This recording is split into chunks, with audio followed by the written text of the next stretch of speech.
I know. You do know what I'm talking about, don't you? In due season. And what I'm trying to tell you, God can ordain some stuff. Let you get to where you think you ought to be. You told a lie 30 years ago. You forgot you told a lie. It got you out of some stuff. Y'all ain't gonna help me. It may have even got you some stuff. God will take that same lie and put it in a safe deposit box. I wish they had me a witness in it. Put it in a safe deposit box, save it for 30 years.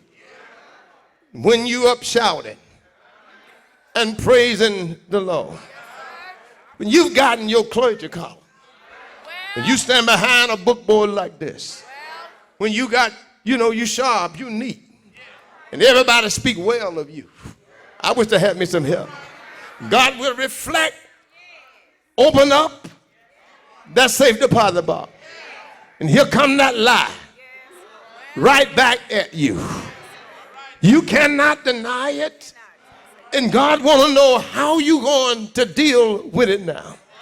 And this is the deal, and I'm closing when I get ready to close. And that is, I'm sorry. Okay. Yeah, I'm sorry. Yeah. And here it is. So God want to know, will you be transparent now? Or do you think you're going to lose some of your accolades when you tell your real story? You don't want folks to say, baby, I didn't know that. Because you don't want men to speak evil of you. Well, my brothers and sisters, if Jesus said, well done, the heck with what everybody else says. You got to learn how to understand only what you do for Christ. That is all they're going to last. I'm getting ready to leave y'all, but before I leave you, he said this in verse 3 again. If a man think himself to be something when I know he is nothing, he does what? Deceiveth him own self.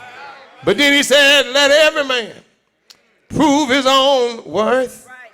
Then shall he have rejoicing in himself alone and not in another one. Guess what that means? That simply suggests this. If you do the right thing for the right reason, you don't need nobody to pump you up. You don't need nobody to pat you on the back.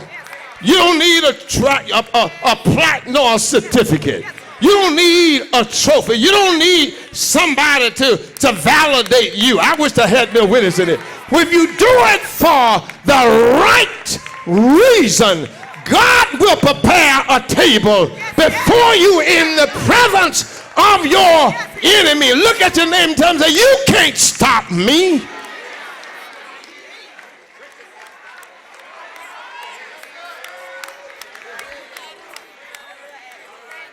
Why you can't stop me? Because I'm not doing it for you. I'm doing it because the Lord have blessed me,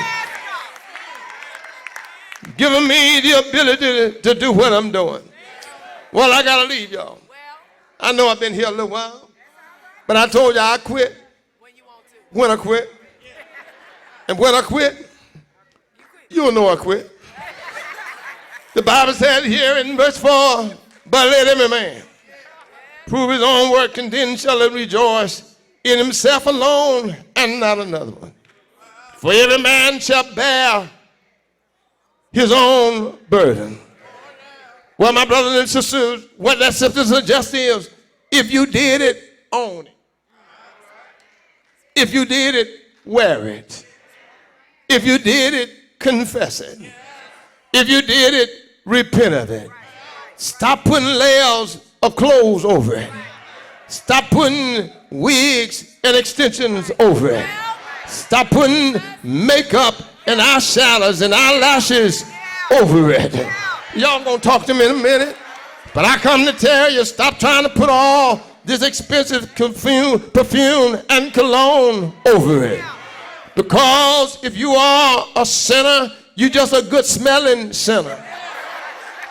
You can wear mink, amen, but you're just a sinner wrapped up in a mink coat.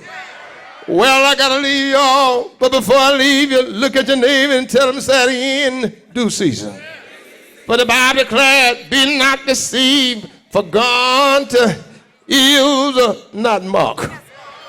For whatsoever a man soweth, that shall he also reap. Grandmama and them didn't know much Bible, but they would tell you stuff like this: whatever goes around, it will come around. Can I get me a witness in here? And I heard when Paul said that for he that soweth to his flesh shall reap corruption, and he that soweth to his spirit shall reap life everlasting. And I don't know how y'all feel, but I will confess that people can get on your nerve. But I got a word today that would satisfy